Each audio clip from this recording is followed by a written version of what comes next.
assault on the Capitol, some of America's biggest corporations are backing away from politics. In fact, lawmakers overall could be worried here. More than a dozen Fortune 500 companies have suspended all political donations, and at least one actually wants the money back from senators who claim that Joe Biden's election was a fraud. Political correspondent Ed O'Keefe reports now on what impact this could have.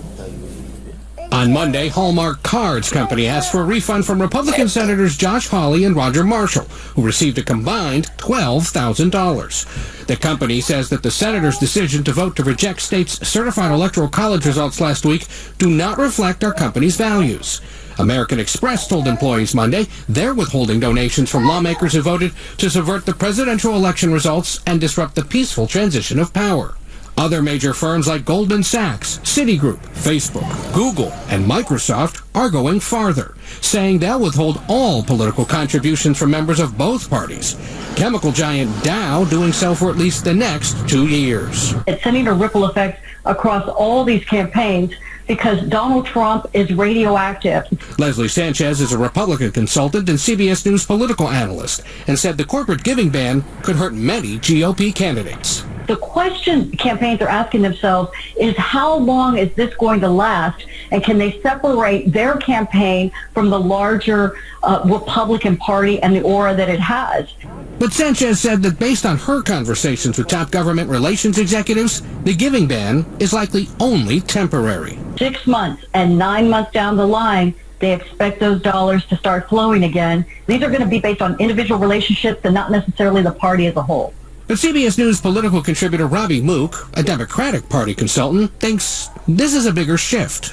This is part of a larger reckoning we're seeing in our society. You know, employees of these companies really care about what their leadership is doing, about what happens to this PAC money that they're donating. And we saw how this was transformational in sports, in entertainment. And I think we're going to start to see it in corporate America as it relates to politics as well. Corporate America is also facing pressure when it comes to hiring President Trump's current and former spokespeople.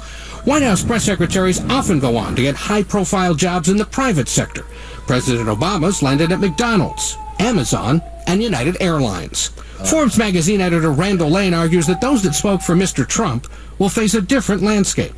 He says if top companies hire them, his magazine, quote, will assume that everything your company or firm talks about is a lie. There's no way that we can look at our readers and say, these are people we can trust in the private sector now to give accurate information. In other fallout, the PGA is distancing itself from President Trump, announcing it won't play the PGA Championship at the Trump Golf Course in Bedminster, New Jersey next year. Other companies, including Airbnb, Best Buy, and Coca-Cola, say they're reconsidering their political giving. CBS News is, of course, part of the Viacom-CBS family. We checked with our corporate parent. Spokesman said they had no immediate comment on their political giving plans. Gail? Okay. I was expecting an answer there, but thank you, Ed. There certainly are consequences. Thank you very much, Ed O'Keefe.